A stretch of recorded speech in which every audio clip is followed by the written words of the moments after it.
प्रणाम, नमस्कार। बहुत स्वागत है आपका उस कार्यक्रम में जिसका नाम है हे प्रभु आनंद दाता। और फिर एक नया विषय सनातन परंपरा के विमर्श से निकालकर आपके हमारे सामने सबके सामने रखने का। और सनातन परंपरा ये शब्द बार बार इस कार्यक्रम में हम उपयोग करते हैं और ख़ास तौर से युवा पीढ़ी के लिए मैं बता दूं कि सनातन परंपरा का अर्थ जितना मैं समझ पाता हूँ अपनी अज्ञानता के बाद भी, वो यही है कि जिसका आदि और अंत नहीं है, जो इन सब से परे है। एक ऐसी परंपरा जो मनुष्यता को केंद्र में रखकर आगे बढ़ी, जो अपने बारे में बढ़ चढ़ कर कहने में विश्वास नहीं रखती। एक ऐसी परंपरा जो ये मानती है कि ईश्वर प्राप्ति के नाना प्रकार के मार्ग हैं, अलग अलग तरह के अलग अलग मार्ग हैं, और जो किसी भी निषेध और वर्जना की तरफ भी नहीं जाती कि ऐसा करना बहुत आवश्यक है और ऐसा करोगे तो ही ईश्वर मिल पाएगा। बिल्कुल नहीं। आप अपने सवाल रखते जाएं, लेकिन उसका प्रश्न एक ही होता है कि अगर आपका मन शुद्ध है, आप मानवता के प्रति समर्पित हैं, तो आप ज़रूर मन की शांति को प्राप्त कर लेंगे, जो ईश्वर को प्राप्त करने के ही बराबर है। आज हम एक और हमारे दर्शक व्यूवर के प्रश्न को लेकर आगे बढ़ेंगे और अपने विद्वान वक्ता प्रोफेसर सुरेंद्र बिहारी गोस्वामी जी के समक्ष रखेंगे। ये हमारे एक साथी हैं जिनका आग्रह है कि उनका नाम जाहिर न किया जाए। इनकी उम्र करीब करीब 29 साल है और इनका ये कहना है कि मैं मन को एकाग्र नहीं कर पाता हूँ। ये कहते हैं कि मैं बहुत धार्मिक प्रवृत्ति का हूँ। धार्मिक से इनका आशय इन्होंने स्पष्ट किया है कि धार्मिक से तिलक चंदन पूजा पाठ इनसे मेरा आशय नहीं है। मैं सबका आदर करता हूँ, समाज के कामों में जुड़ने में विश्वास रखता हूँ, लेकिन मन की एकाग्रता न होने से मैं एक किस्म के अपराध बोध की तरफ बढ़ता चला जा रहा हूँ। और मन की एकाग्रता न होने को इन्होंने स्पष्ट भी किया है। अब तक ये 3 बार मध्य प्रदेश पीएससी और 2 बार यूपीएससी में अपेयर हो चुके हैं और इनका कहना है कि मैं अपना दोष जानता हूँ, मुझे मालूम है कि मेरी असफलता का कारण क्या है। मैंने 3-4 मोबाइल भी तोड़ दिए क्योंकि मेरा ध्यान बार बार मोबाइल की तरफ जाता था। मैंने दोस्तों से बात करना भी बंद कर दिया, लेकिन ये सब एक किस्म का धोखा ही था। मेरा ध्यान मोबाइल पर लगा रहता था। मेरा ध्यान 15 दिन बाद ही सही, हम जब मित्रों से मिलते थे तो कोई सीमा नहीं रहती थी, घंटों घंटों हम बैठे रहते थे। और ऐसे कर कर के मैं पूरे समय उन चीज़ों के बारे में ही सोचता रहता था, अपने कमरे में किसी कैदी की तरह, जो पढ़ाई करने तो बैठा है लेकिन उसका मन कमरे के बाहर है। इस पर हमने इसके पहले भी गिल्ट नाम के एक अपराध बोध नाम के विषय पर अभी 1 सप्ताह पहले ही चर्चा की है। लेकिन जो लोग संकल्प लेते हैं और पूरा नहीं कर पाते हैं, उनके भीतर बड़ी ग्लानि होती है और ये ग्लानि बहुत परेशान भी करती है। एकाग्रता के लिए सबसे महत्वपूर्ण तत्व क्या है, आज हम इस पर ध्यान केंद्रित करने की कोशिश करेंगे। हमारे साथ हैं भगवत गीता के अध्येता, मानस मर्मज्ञ प्रोफेसर सुरेंद्र बिहारी गोस्वामी। तो एकाग्रता के मोती को हम विचलन के समुद्र में डूबकर कैसे निकालें, क्योंकि ये संसार एक ऐसा समुद्र है जहाँ चारों तरफ शोर है। एक ऐसा उफनता हुआ बिल्कुल, जिसको आप कहें कि बिल्कुल चारों तरफ से लहरें आ रही हैं, नाना प्रकार की लहरें हैं, और उसके बीच में शांति एक मोती है, एक टापू है। कैसे पहुँचे? जी प्रणाम करता हूँ आप। आज आपने बड़े विस्तार से समस्या संदर्भ में बड़ी सुंदर बात की। मैं सोच रहा था कि इस अनावश्यक फैले हुए विषय को जी संक्षिप्त शब्दों में कैसे पिरोया जाए। हाँ, जी। मुझे एक चिंतन ध्यान आया। मछली है, जल में रहती है। मछली और जल की प्रीति में मछली की एकाग्रता इस स्वरूप में रहती है कि वो जल से विरक्त ना हो जाए। हाँ। उसके जीवन का केवल इतना क्रम है कि वो जल और वो, अगर जल नहीं है तो उसका जीवन नहीं है, तो वो जीवन मानकर जल को आवरण लेकर सिमटी हुई रहती है और संपूर्ण चित्त उसमें बना रहता है। एकाग्रता का एक दृष्टिकोण बड़े सुंदर ढंग से व्यक्त किया जाता है चातक के साथ। चातक नामक पक्षी जो है वो स्वाति के बूंद की प्रतीक्षा करते रहता है कि ऊपर से वो बूंद गिरेगी तभी वो पानी पिएगी।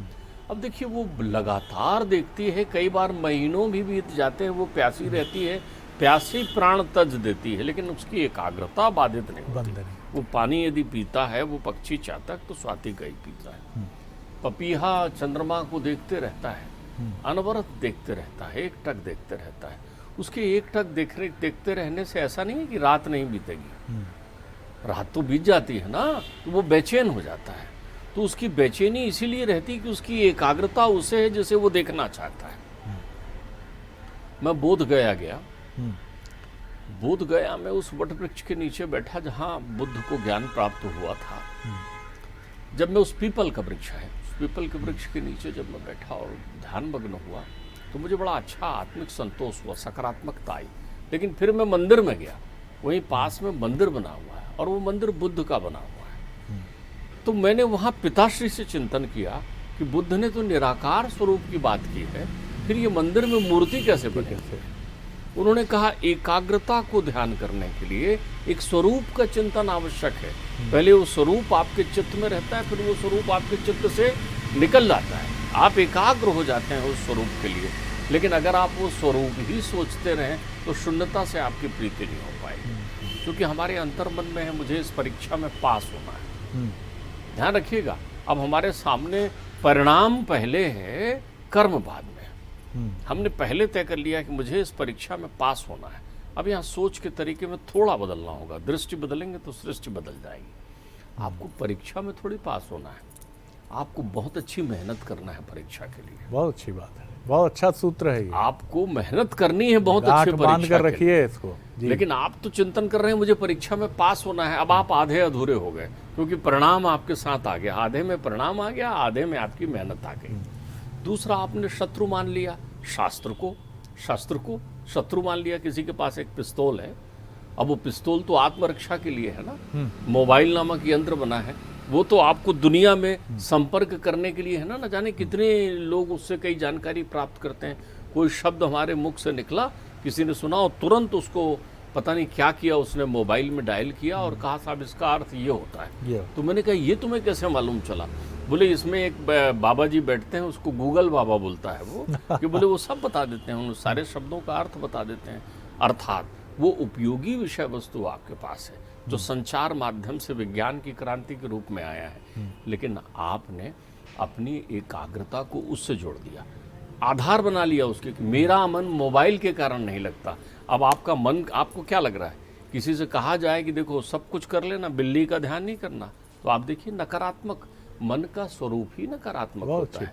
लेकिन एकाग्रता मन में नहीं होती शरद जी, एकाग्रता बुद्धि में होती है। ठीक बात है। ध्यातो विषयान पुंसा, जैसे ही आपका ध्यान विषयों की ओर चला जाता है, सम्मोहात संजायते, आपकी आसक्ति जुड़ जाती है, गीता कहती है। जैसे ही आपने किसी का चिंतन किया, मन तो इतना तीव्रगामी है कि मनोवेग से चलने वाला तो वायु भी नहीं है, मनोवेग से चलने वाला तो प्रकाश भी नहीं। मन की गति निराली है, और इस मन की गति से असंख्य गति से गरुड़ चलते हैं। ध्यान रखिएगा, प्रमाप बना हुआ है, मन की गति से सैकड़ों गुना ज्यादा वेग से गरुड़ की गति होती है, जिस पर भगवान हरि विद्यमान रहते हैं। ऐसा पुराणगत प्रसंग है। अब आप यहाँ देखिए कि आपका मन अत्यंत गतिशील है, तो ध्यायतो विषयान पुंसा, आपको अपना ध्यान विषयों से हटाना चाहिए। अब देखिए, विषय एक ऐसा विषय है कि अगर आप प्रत्यक्ष विष का, भौतिक विष का पान करेंगे तो उसका असर एक बार होगा और उसी पर होगा जो उसका उपयोग करेगा। विष यदि किसी को पिलाया जाए तो उसका असर उसी पर होगा जिसने उसको पिया है, और दूसरे पर नहीं होगा, और एक बार ही होगा। जितनी मात्रा में आपने विष पिया उतनी मात्रा में वो आपके शरीर पर असर दिखाएगा, और चिकित्सा के उपरांत आप ठीक हो गए, ठीक होने के बाद फिर बाद में विष का प्रभाव कुछ नहीं रहेगा आपके जीवन में। लेकिन विषय एक ऐसा विषय है जी। जिसका चिंतन मात्र से आप पर प्रभाव हो जाता है और एक बार आने पर वो बार बार प्रभावित आपको करता है। ध्यायतो विषयानुपुंसा सम्मोहात् संजायते। तो ऐसे व्यक्ति को जो एकाग्रता की प्रतीक्षा में है, वो अपने परिवेशगत की भौतिक विषय वस्तु से अपना ध्यान हटाएं। सबसे पहले वो मन को दोषारोपण देना बंद कर दें। सबसे पहले वो किसी को भी माध्यम मत बनाएं। यानी आप तो कह रहे हैं मैं तो सज्जन हूँ, ये मोबाइल में मेरी आदत पड़ गई थी इसलिए मैं पास नहीं हो पाया। किसी का दोषारोपण, कोई दोषारोपण नहीं है। ध्यान रखिए, पढ़ने वाला विद्यार्थी लालटेन के रोशनी में गांव के सुदूर क्षेत्र में भी बैठकर पढ़ सकता है, शहर के शोरगुल में भी बैठकर पढ़ सकता है। उसके अंतर्चित्त में केवल भावना होती है मुझे पढ़ना है, मुझे पढ़ना है। दूसरी बात यह है, दो प्रकार की विद्याएं होती है, एक रट कर याद की जाती है, एक समझ कर याद की जाती है। अक्सर जो लोग सफल होते हैं आप देखिए उनकी स्मृतियां इसलिए तेज होती है कि वो समझ कर पढ़ते हैं। तो रटकर पढ़ने वाली प्रक्रिया तो आप बाहर कर दीजिए। मैं इनके प्रश्न का उत्तर पहले दे रहा हूँ। इनके लिए जिन्होंने प्रश्न किया है कि वो असफल हो रहे हैं, असफल होने का चिंतन आप छोड़ दीजिए। बीती ताई विसार दे, छोड़ दीजिए, भूतकाले भूतस्य। और असफलता का दोषारोपण किसी को मत दीजिए, स्वयं आप भी मत लीजिए। असफल होने का दोषारोपण अपने आप के ऊपर जो लोग देते हैं कि काश मैं ऐसा कर देता तो ये हो जाता, तो करके देख ले वैसा, उसके बाद भी वही होता। वही है वही जो राम रुचि राखा, होना वही है। तो अपने लिए इस पर अलग अलग चिंतन कर लिया है। राई घटे न तिल बढ़े जो जस लिखी ललार। जो प्रक्रिया हो गई आपके जीवन में और आपके अनुकूल नहीं हुई उसी को प्रारब्ध कहते हैं। बहुत बढ़िया। किसी ने पूछा प्रारब्ध क्या है, आपने अभी कितना अच्छा विश्लेषण किया था कि सनातन क्या है। सनातन को पूरे नाम से पुकार दीजिए, आपका भ्रम दूर हो जाएगा। सत्य सनातन धर्म है, 3 शब्द है। जो सत्य है वही सनातन है, वही धर्म, वही धर्म। वाह। जो परम सत्य है वही सनातन है। आदि अंत नहीं है जिसका, जिसको काट नहीं सकते आप। अकाट्य है जो, वही सनातन है, वही धर्म है। इसलिए हमारे यहाँ शास्त्रों को अकाट्य कहा जाता है, क्योंकि शास्त्र में लिखा क्या है, सत्य सनातन धर्म धारण करने के लिए लिखा हुआ। तो जैसे ही आप सत्य को धारण कर लेते हैं तो आप ये सत्य कड़वा घूंट पीजिए ना। ध्यायतो विषयानुचिंता सम्मोहात् संजायते। अब आप में मोह की आसक्ति आ गई है, आपका अंतर्चित, तो मोह की आसक्ति आ गई है तो मन तो गतिशील है ना, उसको मन का कोई आधार नहीं होता। मन जो है बिना आधार के बिल्कुल हवा से भी ज्यादा हल्का है मन। ठीक बात है। तभी तो लोग कहते हैं क्या बात है तुम्हारा मन आज भारी हो गया है। अर्थात कोई ऐसी चीज बैठ जाए उसमें तो वो उसको रोक लेती है, फिर उसको ठीक बात है। तब मन भारी हो जाता है। तो मन भारी मत करिए, उसको उतना ही हल्का रहने दीजिए। मन लोभी मन लालची मन चंचल मन चोर, और मन के मते न चालिए पलक पलक मन मोर। जितनी देर में आप आंख की पुतलियां बंद करते हैं उतनी देर में तो मन बदल जाता है। ठीक बात है। तो आप सबसे पहले विषयों का ध्यान अपने पास से हटा दीजिए। आप अपनी एकाग्रता में कभी भी किसी भौतिक तत्वों को जिम्मेदार मत मानिए। ये भौतिक नहीं अभौतिक तत्व हैं जो सम्मोह की तरह आप कल्पनातीत हो जाते हैं। काश मैं पास हो गया तो फिर मैं ये कर लूंगा, फिर माँ को ये दिखा दूंगा, वो मुझे ये बोल रहा था उसको मैं ये बता दूंगा। कमाल है। आप अपने तप का ध्यान, ये तो फिर भी सकारात्मक हुआ, और नकारात्मक ये नहीं हुआ तो नहीं, माँ ये कहेंगी नहीं, संसार ऐसे हंसेगा। आप एक बात समझिए, जिसे आप सकारात्मक समझ रहे हैं वही तो नकारात्मक है। जी जी, ये और घोर नकारात्मक ये बता दूंगा। अब आपने आशा पाल ली, आशा ही परम दुखम निराशा ही परम सुखम कह गए हैं दत्तात्रेय भगवान। देखिए हमारे साथ क्या होता है, हम भूल जाते हैं। क्या भूल जाते हैं? हम भूल जाते हैं कि वो आ से अनार लिखने में हमें कितनी बेचैनी हुई थी, कितने दिन लग गए थे, कितना कष्ट होता था। उस छोटे बच्चे से पूछो जिसको उंगली पकड़ पकड़ कर आ लिखा रहे हैं, रटा रहे हैं उसको आ से अनार, कितना मेहनत लगता है। तो जिस दिन वो आ से अनार सहज भाव से लिख लेता है कितना प्रफुल्लित होता है। वो तप था, गुरु का तप था, बालक का तप था, जब उसने इस रूप का ज्ञान प्राप्त किया था। आज क्या तकलीफ होती है? आज तो आप अनंत आ लिख करके 1 सेकंड में बैठ जाएंगे कि देखो मैंने आ लिख दिया, लेकिन आप वो भूल गए कि कैसे आपने आ लिखना सीखा था। देखिए उस तप में आनंद भी था। जब आप पहाड़े पढ़ते थे और बार बार रटते थे और भूलते थे, तब क्या करते थे आप? तब कौन सी विधा का उपयोग करते थे? तो अपने मस्तिष्क में ये अभ्यास कराइए वो अनंत अभ्यास आपके पास भी है, जन्म जन्मांतर का अभ्यास भी आपके पास भी है। आपकी मनोवृत्तियां आपके कई जन्मों से प्रभावित होकर बनती हैं। कई आप देखिए, कईयों की वृत्ति ऐसी होती है कि जिसको देखकर वो अपने आप, नहीं इसे खट्टा बहुत पसंद है, ये वही उसी की तरफ चलता है। क्यों चलता होगा उसी की तरफ? वृत्ति बनी हुई है अनंत समय से। सही बात। तो आप मन का दोषारोपण बंद कर दीजिए, एकाग्रता के लिए विषयों का चिंतन बंद कर दीजिए। और विषय में फलाशक्ति भी है, मोहाशक्ति भी है, विषयाशक्ति भी है। जितनी भी आसक्ति जो आपको खींच रही है उनको बंद कर दीजिए। आप बलात् समय देखकर पढ़ने मत बैठिए। बहुत सारी घर में मैं देखता हूँ अभिभावकों को कमाल है, उनके पास कोई बोल रहा है हमारा लड़का तो 10 घंटा पढ़ता है, वो तुरंत ध्यान रख करने लगते हैं कि हमारा चिंटू तो खाली 4 घंटा ही पढ़ता है। किसने कहा समय देख करके अध्ययन होता है? ऐसा कहाँ लिखा हुआ है कि आप 10 घंटा पढ़ेंगे तभी आप समझदार बनेंगे? क्या जो लोग उत्तीर्ण हुए हैं उनसे जाकर पूछिए। बहुत सारे तो वो लोग हैं जो नींद से जागकर परीक्षा देने गए हैं और पास हो गए। तो आप समझ कर पढ़िए, रट कर पढ़ना छोड़ दीजिए और विषयों से आसक्ति अपने दिमाग से हटा लीजिए। फिर जो हुआ उनके साथ, जो प्रश्नकर्ता के साथ हुआ है, वो गीता कह रही है ध्यायतो विषयान पुंसा सम्मोहा संजायते, सम्मोहा जायते क्रोधा, क्रोधेन जैसी क्रोधेन काम अभिजायते। जैसे ही आपने देखा कि ये आसक्ति पूरी नहीं हो रही, विषयाशक्ति बढ़ी, आपने क्रोध निकाला उन्हीं विषयों पर, उन्हीं विषय जिन पर आपकी आसक्ति थी, ठीक बात, उन्हीं संबंधों पर। तो एकाग्रता बुद्धि की होती है। बुद्धि को आप दृढ़ निश्चय में लाइए कि मुझे ये करना है। कई रातें बीते, पपीहा की तृप्ति नहीं हो सकती। उद्धव को वो कहते हैं एक चाहे ना, और जर जाए जई या प्रीति एकांगी। एक चाह रहा है, दूसरा नहीं। तुम तो चाह रहे हो पास हो जाओ, लेकिन वो परिणाम नहीं चाह रहा है कि तुम पास हो जाओ। एकांगी प्रीति लेकर हम निराश होते हैं। तो कितना सुंदर उनको उत्तर देती, मोर श्याम होने लगे मोर पंख धारने से। पॉजिटिविटी की सीमा देखिए, वो वहां पॉजिटिविटी देख रही है, सकारात्मकता देख रही है कि तुमने देखा नहीं उद्धव, सही बात है कि मोर का रंग ही श्याम हो गया जब से उन्होंने श्याम रंग धारण किया है। कमाल है। जब हम आते हैं खिलकर प्रसन्न चित्त होकर लौटते हैं तो कई बार लोग हमको कहते हैं वाह, एक तो देखो, एक चांद ऊपर चमक रहा है, एक चांद नीचे चमक रहा है, एक सूर्य वहां उदय हो रहा है, एक ज्ञान का सूर्य यहाँ उदय हो रहा है। ये क्यों कहा जाता है? अर्थात आपके अंतर चित्त में जिस पल ये आभा आ जाएगी तो आपकी निराशा निरर्थक है, क्योंकि आप गिनतियां गिन रहे हैं जी। आपके परिवेश में विषयाशक्ति है, ये आपकी एकाग्रता को तोड़ रही है। एकाग्र रहने वाला व्यक्ति, ध्यान रखिए, सुख एकाग्रता से नहीं मिलता। बिल्कुल। कुछ बातें मैं बहुत इम्पोर्टेंट जो गोस्वामी जी ने कही है, वो युवा पीढ़ी जो अध्यात्म की तरफ कितनी है, उसकी अभिरुचि कितनी है, ये एक अलग विषय है।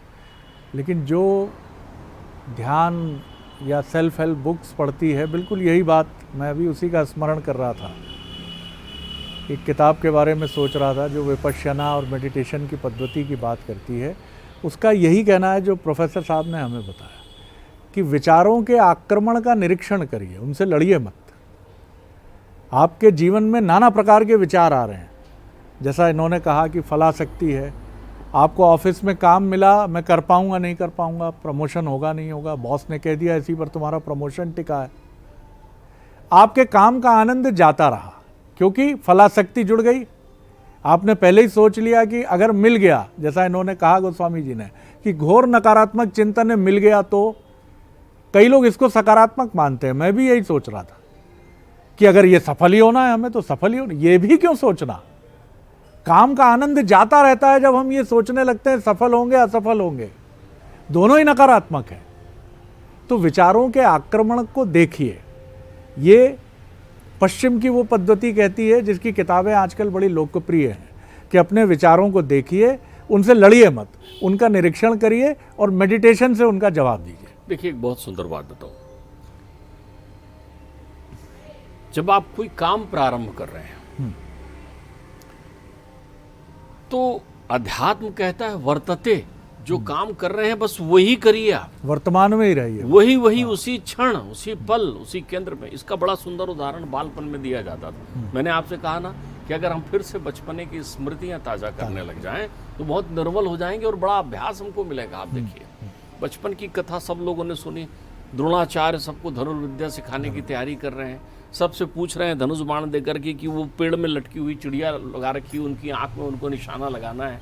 बोल रहे हैं लुको बाण तानो और देखो क्या दिख रहा है, किसी को पत्ता दिख रहा है, किसी को पेड़ दिख रहा है, किसी को गुरु दिख रहा है, किसी को, वो कहते हैं सबसे हट जाओ, क्योंकि सबका ध्यान अन्य विषय वस्तु पर है, परिवेश में है।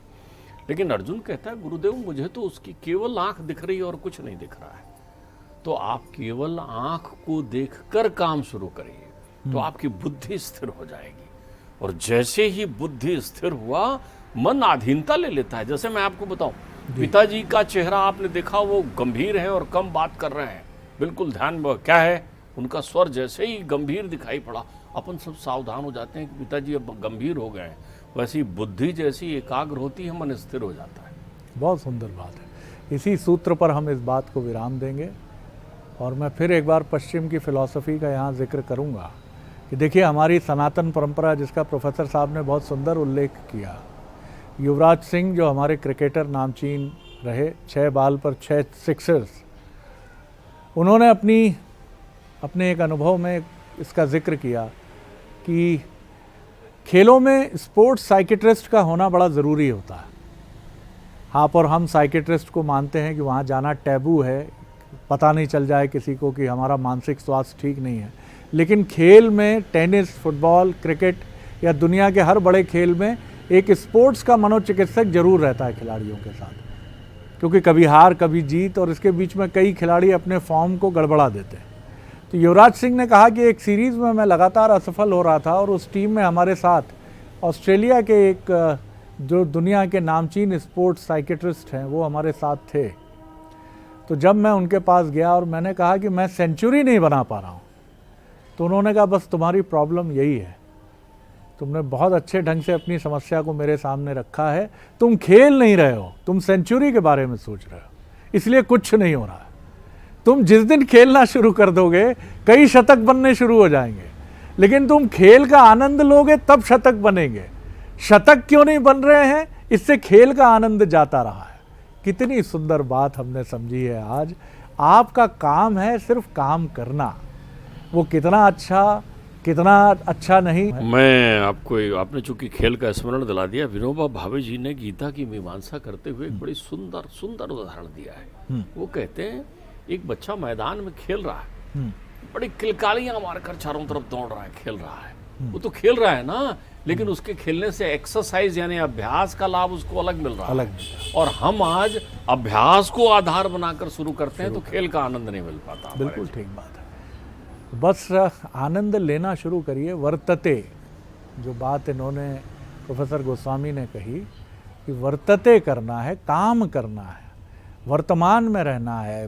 भूत हो गया है, अतीत है, वहाँ सिर्फ आपको अफसोस या प्रसन्नता मिलेगी, एक अच्छा बुरा जो भी आपके साथ हुआ है, और भविष्य आपने देखा नहीं है। टाइम मशीन में आप बैठे नहीं हैं कि आप दोनों तरफ छलांग लगा सकते हैं। तो बेहतर यही है, वर्तमान में रहिए, वर्तमान का आनंद लीजिए।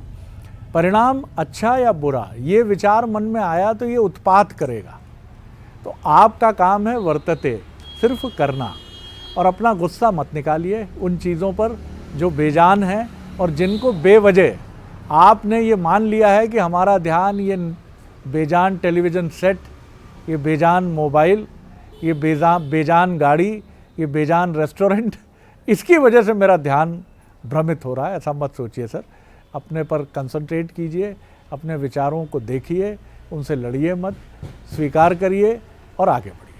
बहुत धन्यवाद करता हूँ गोस्वामी जी। अगले एपिसोड में एक और नया विषय लेकर आपसे फिर मिलेंगे। अनुमति दीजिए। नमस्कार।